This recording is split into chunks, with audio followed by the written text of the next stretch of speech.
1962 ମସିହାରେ କନ୍ଧମାଳ ଜିଲ୍ଲାରେ କୈବର୍ତ୍ତ କେଉଟ ସମାଜ ସଂଗଠନ ଆରମ୍ଭ ହୋଇଥିଲା।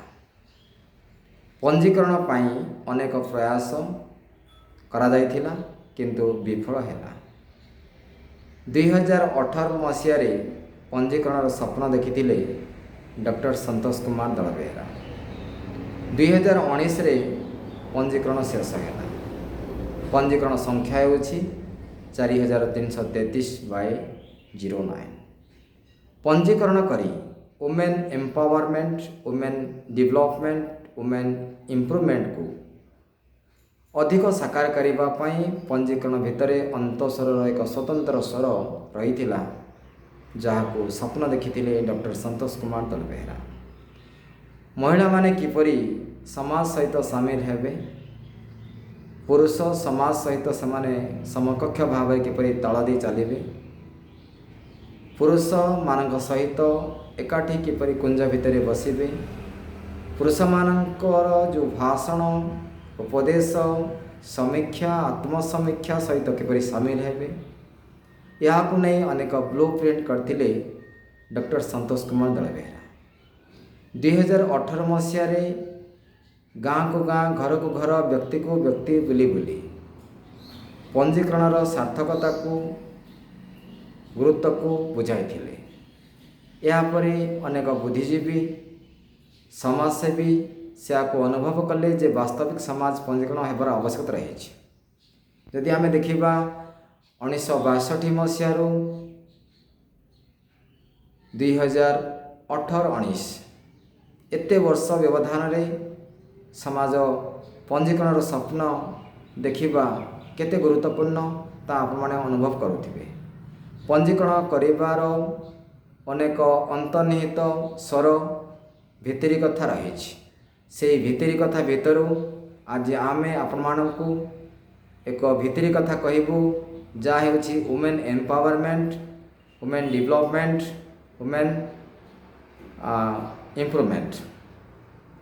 ଆମେ କହିବା କଥା ଯେ ବାସ୍ତବିକ ଯଦି ଆପଣ କୈବର୍ତ୍ତ କେଉଟ ସମାଜ କନ୍ଧମାଳ କଥା ଚିନ୍ତା କରିବେ, ପଞ୍ଜୀକରଣ ପରେ ପରେ ଅର୍ଥାତ୍ ପଞ୍ଜୀକରଣ ସମୟରେ ମଧ୍ୟ ପଞ୍ଜୀକରଣ ପାଇଁ ପ୍ରଥମେ ପଣସପଦର ଗ୍ରାମରେ ଏକ ବୈଠକ ବସିଥିଲା।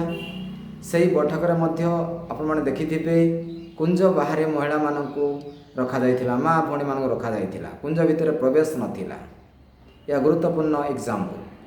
ଏହା ପରେ ପରେ ହଦଗଡ଼ ବଡ଼ ତେନ୍ତୁଳିଗଡ଼ ଗ୍ରାମରେ ମଧ୍ୟ ମହାସମାଜ ହୋଇଥିଲା। ସେଥିରେ ମଧ୍ୟ ମା ଭଉଣୀମାନଙ୍କୁ କୁଞ୍ଜ ଭିତରେ ପ୍ରବେଶ ନଥିଲା, କେବଳ ଦର୍ଶନ ପାଇଁ ସୁଯୋଗ ଥିଲା। ତେଣୁ ଯେତେବେଳେ ଏହି କଥା ଆମେ ଅନୁଭବ କଲୁ 2022 ମସିହାରେ ଯେତେବେଳେ କୁଞ୍ଜ ବାହାରେ ବି ମା ଭଉଣୀମାନେ ରହି ଭାଇମାନଙ୍କର କିଛି ସମୀକ୍ଷା ଆଲୋଚନାକୁ ଅନୁଭବ କଲେ, ତାହା ଉଚିତ ମନେ ହେଲା ନାହିଁ ମୋ ପାଇଁ।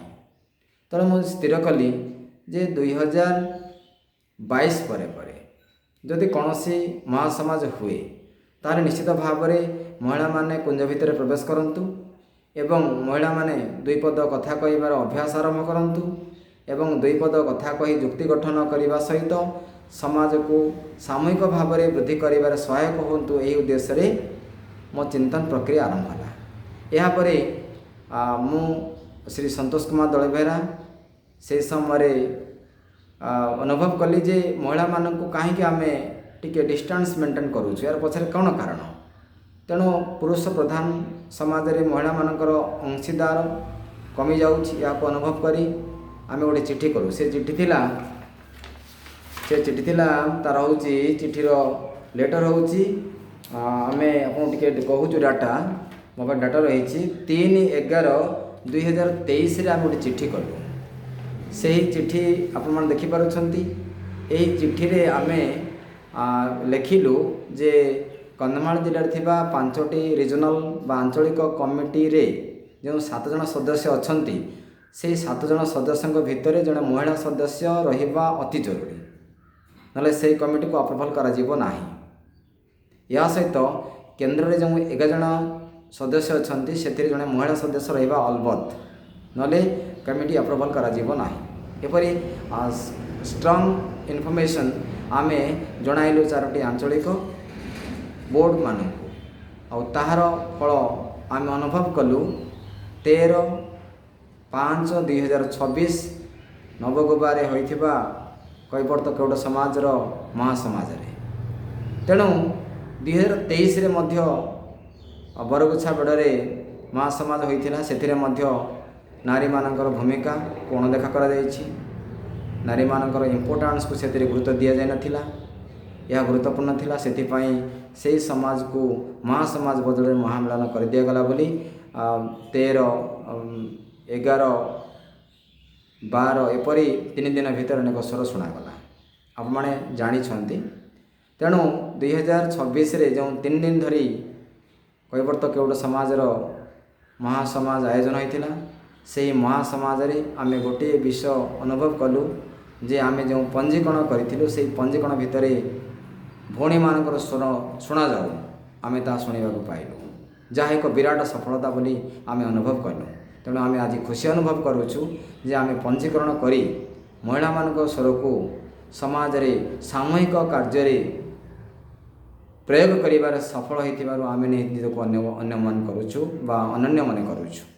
କାରଣ ସମାଜ ପଞ୍ଜୀକରଣର ଅନେକ ଦିଗ ରହିଛି। ସେହି ଦିଗ ଭିତରେ ଆଜି ବି 1ରୁ 2% ଲୋକ ଜାଣିଛନ୍ତି ସମାଜ ପଞ୍ଜୀକରଣର ଉଦ୍ଦେଶ୍ୟ। ଏବେ ଧୀରେ ଧୀରେ ଆମେ ଆପଣଙ୍କୁ ଜଣାଇବୁ ଯେ ସମାଜ ପଞ୍ଜୀକରଣର ଉଦ୍ଦେଶ୍ୟ କ'ଣ ଥିଲା। ଆଜି ଗୋଟିଏ ଉଦ୍ଦେଶ୍ୟ ବା ଗୋଟିଏ ଭିତରି କଥା ଆମେ ଜଣାଇଲୁ ଯେ ମହିଳାମାନେ କିପରି ସ୍ୱର ଉତ୍ତୋଳନ କରିବେ, ମହିଳାମାନେ କିପରି ସକ୍ରିୟତା ଅଂଶଗ୍ରହଣ କରିବେ, ମହିଳାମାନେ କିପରି କୁଞ୍ଜ ଭିତରେ ବସି ଭାଇମାନଙ୍କର ସମୀକ୍ଷା ଶୁଣିପାରିବେ, ବିତର୍କ ଅନୁଭବ କରିପାରିବେ, ତର୍କ ଅନୁଭବ କରିପାରିବେ, କିପରି ଭାବରେ ସଭା ପରିଚାଳନା କରାଯାଇପାରେ, ଶୃଙ୍ଖଳା କ'ଣ, ଏପରି ଅନେକ କଥାକୁ ସେମାନେ ଅନୁଭବ କରିପାରିବେ। ଏ ଉଦ୍ଦେଶ୍ୟରେ ଆମେ ଏହା କରିଥିଲୁ। ତେଣୁ ପଞ୍ଜୀକରଣ ଭିତରେ ଅନେକ କଥା ଲୁଚି ରହିଛି। ଆହୁରି ଅନେକ କଥା ଆପଣମାନଙ୍କୁ ଆମେ ଜଣାଇବୁ। ଆଜି ମହାସମାଜ ସରିବା ପରେ ପରେ ଆମେ ଏହା ଉଚିତ ମନେ କଲୁ କହିବା ପାଇଁ ଯେ ପଞ୍ଜୀକରଣ ପରେ ଆମେ ସଫଳତା ପାଇଛୁ। ସେ ସଫଳତା ହେଉଛି 13/5/2026ରେ ନବଗୋବାରେ ଜଣେ ମା ଏକ ମାଇକ୍ରୋଫୋନ୍ ଯୋଗେ ବା ମାଇକ୍ ଯୋଗେ କଥା କହିବାର, ଯୁକ୍ତି କରିବାର, ଆପତ୍ତି କରିବାର, ଅଭିଯୋଗ କରିବାର ଯେଉଁ ସ୍ୱର ଉତ୍ତୋଳନ କଲେ, ଆମେ ଅନୁଭବ କଲୁ ଯେ ପଞ୍ଜୀକରଣ ଆମର ସଫଳ ହୋଇଛି। ତେଣୁ ଗୁରୁତ୍ୱପୂର୍ଣ୍ଣ ବିଷୟ, ଆଜି ନୂତନ କମିଟି ଗଠନ ହୋଇଛି। ନୂତନ କମିଟିର ଆପ୍ରୁଭାଲ୍ କିପରି ରହିଛି ସେ ବିଷୟରେ ଆମେ ଅବଗତ ନୁହଁ, କିନ୍ତୁ ପୁରୁଣା କମିଟି ଆନୁଷ୍ଠାନିକ ଭାବରେ ନୂତନ କମିଟିକୁ ଦାୟିତ୍ୱ ହସ୍ତାନ୍ତର କରିଛି। ଏହାପରେ ମା ଭଉଣୀମାନଙ୍କର ବିକାଶ ପାଇଁ ନୂତନ କମିଟି କ'ଣ କ'ଣ କାର୍ଯ୍ୟକ୍ରମ ରଖୁଛି ତାହା ଆମେ ବର୍ତ୍ତମାନ ଅପେକ୍ଷା ରହିଲୁ। ଆମେ ଅନୁଭବ କଲୁ ଆମେ ବର୍ତ୍ତମାନ କୈବର୍ତ୍ତ କେଉଟ ସମାଜର ଯେଉଁ 5 ଇୟର୍ର ସକ୍ସେସ୍ ବିଷୟରେ ଆମେ ଆପଣ ଗୋଟିଏ ପରେ ଗୋଟିଏ କହିବୁ। 5 ବର୍ଷ ବିତିଗଲା ପରେ ଆମର ଅନେକ ଲମ୍ବା ଅନୁଭୂତି ରହିଛି। ପଞ୍ଜୀକରଣ କେଉଁ ଉଦ୍ଦେଶ୍ୟରେ କରାଯାଇଛି, କାହିଁକି କରାଯାଇଛି, ପଞ୍ଜୀକରଣ କରିବା ଦ୍ୱାରା ଲାଭ କ'ଣ, ଏସବୁ ଅନେକ ପ୍ଲସ୍ ପଏଣ୍ଟକୁ ନେଇ ଆମେ ଗୋଟିଏ ପରେ ଗୋଟିଏ ଆପଣମାନଙ୍କୁ ଉପସ୍ଥାପନ କରିବୁ ଯେ ସୋସାଇଟି ପଞ୍ଜୀକରଣ କାହିଁକି କରାଯାଏ, 1860 ଆକ୍ଟ କାହିଁକି ରହିଛି, ଏହି ଆକ୍ଟ ଦ୍ୱାରା କ'ଣ କରାଯାଇପାରିବ, ଏପରି ଅନେକ ଦିଗକୁ ନେଇ ଆମେ ଗୋଟିଏ ପରେ ଗୋଟିଏ ଆପଣମାନଙ୍କୁ ସୂଚନା ପ୍ରଦାନ କରିବୁ।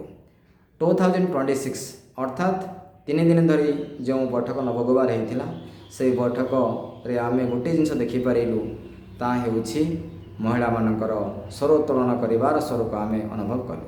ତେଣୁ ପଞ୍ଜୀକରଣର ସଫଳତା ଭିତରେ ଏହା ଗୋଟିଏ ସଫଳତା ଆମେ ଅନୁଭବ କରିପାରିଲୁ।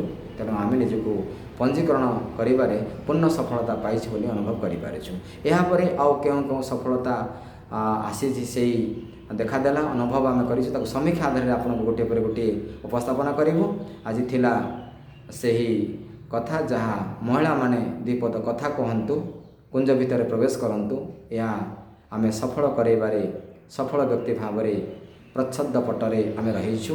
ତେଣୁ ଆଗାମୀ ଦିନରେ ମହିଳାମାନଙ୍କ ପାଇଁ ଆଉ କେଉଁ କେଉଁ କାର୍ଯ୍ୟକ୍ରମ କରାଯିବ ସେ ବିଷୟରେ ନୂତନ କମିଟି ଚିନ୍ତନ କରିବ। ସେ ଚିନ୍ତନର ପରିପ୍ରକାଶ କିପରି ରହିବ ତାହା ନିଶ୍ଚିତ ଭାବରେ ସମୟ କହିବ।